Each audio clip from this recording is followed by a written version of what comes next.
Saya rasa radikalisme itu merupakan satu permasalahan yang bersifat fluktuatif ya. Maksudnya itu dapat terjadi di mana saja dan kapan saja. Yap. Kita tidak dapat menduga-duga radikalisme itu dapat terjadi kapan dan di mana. Karena ini sifatnya apa ya? Sifatnya tiba-tiba terjadi begitu saja.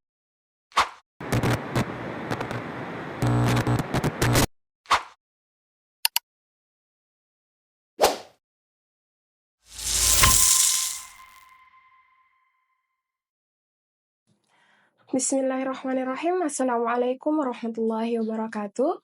Kembali lagi di video Al-Quran Revolution bersama saya Dana, tentunya di program Aku Ahlul Quran. Di sini kita sudah kedatangan narasumber, yakni Magister baru Kak Nur Aziza Amir. Selamat datang Kak di studio kami. Oke, sebelum kita masuk pada diskusi kita, sebelumnya bisa Kak dijabarkan kemarin judul penelitian Kakak itu berbicara mengenai apa? Ya, baik. Jadi judul penelitian saya kemarin berjudul studi kritis terhadap konsep radikalisme dalam Al-Quran. Oh, studi kritis radikalisme dalam Al-Quran. Oh, dalam Al-Quran. Oh iya.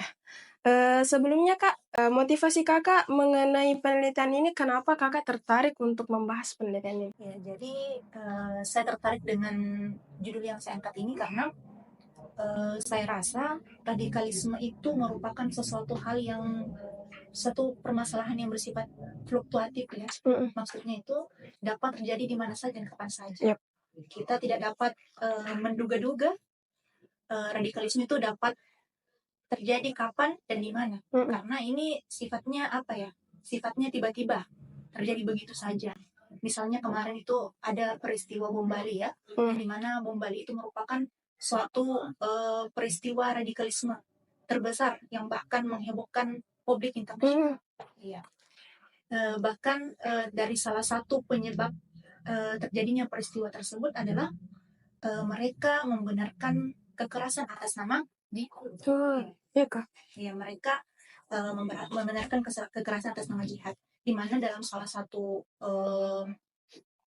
pengakuan dari mantan instruktur dari pelaku bom Bali, Nasir Abbas, mengatakan bahwasanya ada sebagian ada sebagian anggota dari jamaah Islamiyah. Jadi jamaah Islam ini merupakan satu kelompok yang dimana anggotanya itu memiliki pemahaman yang ekstrim ya, yang dimana mereka itu merupakan pelaku dari bom Bali ini, ya, termasuk Amrozi, Ali Gufron, Imam Samudra, dan yang lain. Beliau mengatakan bahwasanya mereka itu mengutip ayat-ayat Al-Quran dengan memotong ayat Al-Quran begitu. Hanya sekedar mengutip ayat Al-Quran, tapi tidak memahami konteks dari Al-Quran itu. Di bagaimana konteks Al-Quran itu diturunkan, tidak mengambil ayat Al-Quran itu secara full ya, tidak mengambil ini secara penuh. Diambil yang kepentingannya saja. Ya, sesuai dengan kepentingannya saja. Kemudian salah satu dari ayat-ayat Al-Quran itu mereka mengutip beberapa ayat untuk membenarkan aksi mereka. Di antaranya itu ada Quran Surah At-Taubah ayat 5 dan Quran Surah Al-Baqarah ayat 191. Yang dimana kutipan ayat tersebut mereka ambil adalah waqtuluhum haitsu saqiftumuhum, dan bunuhlah mereka dimanapun kamu jumpai. Ya, dan Quran surah Al-Baqarah ayat 50, Al-Baqarah At-Taubah ayat 50, kutipannya itu faqatulul musyrikina haitsu wajadtumuhum, dan maka bunuhlah orang-orang musyrik dimanapun kamu jumpai. Ya.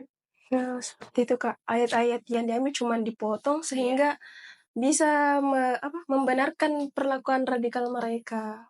Membenarkan kekerasan atas nama jihad agar tujuan mereka untuk mati syahid mendapatkan surga itu dapat mereka capai. Nah, padahal kalau ditelusuri ayat-ayatnya itu tidak berbicara mengenai hal yang seperti itu. Kemudian yang kedua nih Kak, dari penelitian Kakak tadi sebenarnya apa esensi radikalisme dalam penelitian Kakak? Esensi radikalisme artinya inti pokok dari radikalisme itu sendiri dalam Al-Quran. Ya, sebenarnya dalam Al-Quran itu tidak ada perintah untuk melakukan tindakan radikalisme. Tentunya. Yang menjadi permasalahan adalah orang-orang yang selalu menjadikan ayat-ayat Al-Quran untuk membenarkan tindakan mereka dalam melakukan kekerasan demi untuk mencapai tujuan mereka. Ya, yang diantaranya itu ayat-ayat tentang jihad dan tentang qital. Ada dua term itu yang menjadi permasalahan dalam tindakan radikalisme. Kemudian ini Kak, lalu bagaimana dampak radikalisme dalam Al-Quran yang Kakak teliti? Apakah ada dampak atau kemudian ada ayat kemudian ditafsirkan dalam penelitian Kakak? Seperti apa? Atau bisa dijelaskan bagaimana Kak? Jadi esensi radikalisme dalam Al-Quran itu artinya inti, hakikat radikalisme dalam Al-Quran. Namun dalam Al-Quran itu sendiri tidak ada perintah untuk melakukan tindakan radikalisme ya. Tidak ada. Karena Al-Quran itu merupakan ajaran yang penuh rahmatan lil alamin. Ya, tentunya bertentangan dengan ajaran yang cenderung terhadap kekerasan. Jadi di dalam Al-Quran itu sendiri, misalnya yang tadi saya sebutkan itu mengenai term jihad dan qital. Jihad itu sendiri kan banyak sekali artinya. Tidak satu makna, bukan hanya perang. Tapi jihad itu dilakukan sesuai dengan konteks yang kita hadapi. Misalnya pada periode Makkiyah itu belum ada ayat-ayat untuk perintah untuk berperang. Ya.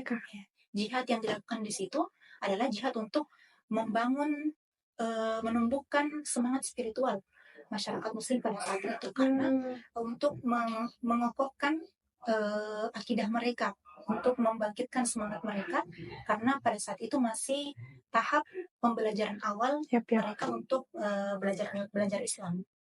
Ya, di mana dalam paradigma Madaniyah selanjutnya itu baru dilakukan perintah untuk berjihad dalam bentuk peperangan. Ya, meskipun itu ayat yang pertama turun itu sebenarnya belum memerintahkan untuk berjihad, karena pada saat itu kondisinya masih dalam keadaan berhijrah dari Mekah ke Madinah. Ya, ayatnya itu terdapat dalam Quran surah Al-Hajj ayat 39. Allah Subhanahu wa taala berfirman, "A'udzu billahi minasyaitonir rajim. Bismillahirrahmanirrahim. Udzina lil ladzina yuqataluna bi annahum zulimu. Wa innallaha 'ala nasrihim laqadir." Diperintahkan bagi kalian untuk berperang terhadap orang-orang yang karena mereka dizalimi. Ya, jadi karena mereka dizalimi. Kemudian Allah akan menjadi pembela mereka. Allah Maha Kuasa untuk menjadi pembela mereka. Ya, tapi dalam konteks ini diizinkan untuk berperang. Kemudian ayat selanjutnya itu turun, mereka dilarang untuk berlebih-lebihan dalam peperangan. Ya, dilarang untuk berlebih-lebihan dalam peperangan, di mana ayat kedua itu turun dalam adalah Quran surah Al-Baqarah ayat 190. A'udzu billahi minasyaitonir rajim. Bismillahirrahmanirrahim. Wa qatiluna fi sabilillahi alladzina yuqatilunakum wa la ta'tadu. Innallaha la yuhibbul mu'tadin. Dan berperanglah di jalan Allah, tetapi jangan kamu berlebih-lebihan, karena sesungguhnya Allah tidak menyukai sesuatu yang berlebih-lebihan. Iya. Menurut Ibnu Katsir dalam tafsirnya, beliau mengatakan, beliau mengambil pendapat dari Hasan Al-Basri bahwasannya berlebih-lebihan yang dimaksud adalah larangan untuk membunuh wanita, larangan untuk membunuh anak-anak, larangan untuk membunuh orang-orang yang orang-orang dalam rumah ibadah, kemudian bahkan dilarang untuk membakar pohon dan menghancurkan bangunan. Ya. Itu. Adapun dampak dari tindakan radikalisme ini adalah yang pertama itu menjadi pengikut hawa nafsu. Nah, mengapa demikian? Karena berasal dari tindakan yang berlebihan sebelumnya, di mana dalam larangan untuk berlebih-lebihan atau larangan gulu, istilahnya dalam Al-Quran itu di salah satu ayat yang menceritakan tentang larangan untuk gulu ialah dalam Quran surah Al-Maidah ayat 77. Allah Subhanahu wa taala berfirman, "Qul ya al-kitabi la taghlu fi dinikum ghairul haqqi Ya, katakanlah Muhammad, wahai ahlu kitab, janganlah kamu berlebih-lebihan dalam urusan agama. Ya. Ada lafaz ghairul haqqi, larangan di mana larangan berlebih-lebihan ini tertuju pada sesuatu hal yang tidak benar atau dalam hal ini yang tercela. Yang dimana kalau menurut Prof. Rashad itu yang tidak benar di sini. Kata ghairul haqqi di sini lebih menunjukkan pada penegasan. Yang dimana berlebih-lebihan itu juga ada berupa yang hak, ada yang benar juga. Seperti memuji hal-hal amal kebaikan. Ya, jadi ada yang tidak ada berlebih-lebihan kepada yang tidak benar dan hal dalam hal ini dilarang ya. Dilarang. Kalau misalnya yang berlebihan dalam hal kebaikan itu tidak dilarang. Nah, saya tadi memuji amal kebaikan. Prof. Shihab. Ya. Jadi seperti tadi larangan berlebihan terhadap sesuatu yang tidak benar itu salah satunya adalah larangan untuk menginterpretasikan ayat-ayat secara berlebihan. Ya. Yang dimana seperti yang dilakukan oleh para penganut radikalisme ini, mereka berlebihan dalam menginterpretasikan ayat jihad. Yang mereka hanya menghalalkan segala macam cara atas nama jihad. Padahal jihad itu sendiri ada aturannya ya, ada aturannya. Dan tadi saya sebutkan dari pendapat Imam Ibnu Katsir. Kemudian dampak dari radikalisme itu sendiri diantaranya menjadi pengikut, yaitu tadi menjadi pengikut hawa nafsu. Selanjutnya itu dampaknya adalah menyebabkan dosa besar. Ya, kenapa? Karena kita otomatis orang-orang yang zalim ya, orang-orang yang zalim, mereka yang membunuh secara membabi buta, langsung. Tentunya itu mau menimbulkan dosa besar. Kemudian dampak selanjutnya itu mereka sulit menerima kebenaran. Ya, kenapa? Karena mereka itu hanya terlanjur terdoktrin dengan satu pemahaman, seperti halnya dengan pemahaman tentang jihad itu tadi, tentang qital, ya mereka terlanjur sudah terdoktrin ya dengan pemahaman jihad itu tadi. Mereka hanya menganggap bahwa jihad itu sekedar peperangan saja, padahal ya, banyak sekali betul-betul jihad yang dapat kita lakukan. Ya, dan itu kita lakukan sesuai dengan konteksnya yang kita hadapi ya. Kemudian ini Kak, yang terakhir, mungkin ada pesan dan kesan selama menjadi mahasiswi pasca ikuti di UIN Alauddin Makassar, Kak. Ya, Masya Allah, luar biasa sekali. Sangat banyak pesan dan kesan, dan itu semuanya positif. Tentu saja semuanya positif, karena jujur saja saya pribadi sebenarnya itu bukan dari alumni pondok juga. Ya, alumni pondok. Saya S1 itu dari pendidikan bahasa Arab.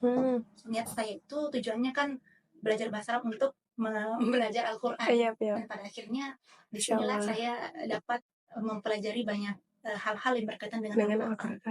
Dan tentunya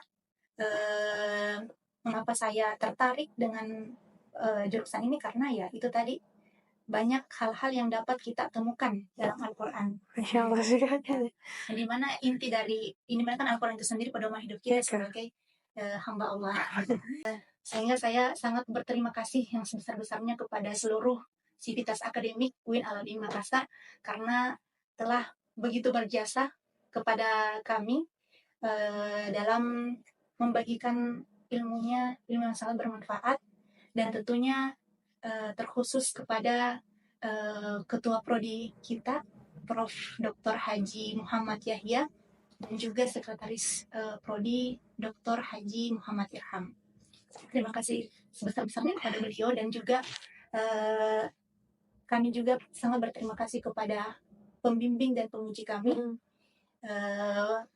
Di antaranya Prof. Dr. Haji Mardan MAG, dan selaku pembimbing kami, selaku pembimbing 1, kemudian Dr. Haja Aisyah Arsyad MA selaku pembimbing 2, dan penguji kami Prof. Dr.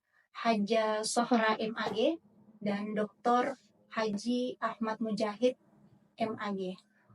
Tentunya kami sangat berterima kasih yang sebesar-besarnya kepada beliau yang telah mendedikasikan ilmunya kepada kami selaku mahasiswi di Prodi Ilmu Al-Quran dan Tafsir UIN Alauddin Makassar. Wah, terima kasih Kak atas kedatangannya di studio kami. Semoga tadi diskusi ini membawa berkah dan bermanfaat bagi kita semua. Amin. Dan jangan lupa nantikan video-video selanjutnya. Tentunya kita akan menghadirkan tema-tema yang tak kalah menarik juga.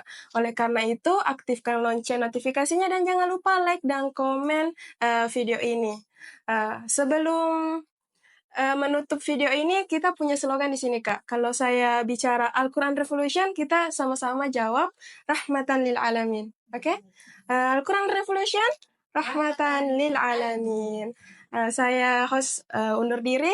Lebih dan kurangnya mohon dimaafkan. Wabillahi taufiq wal hidayah. Wassalamualaikum warahmatullahi wabarakatuh.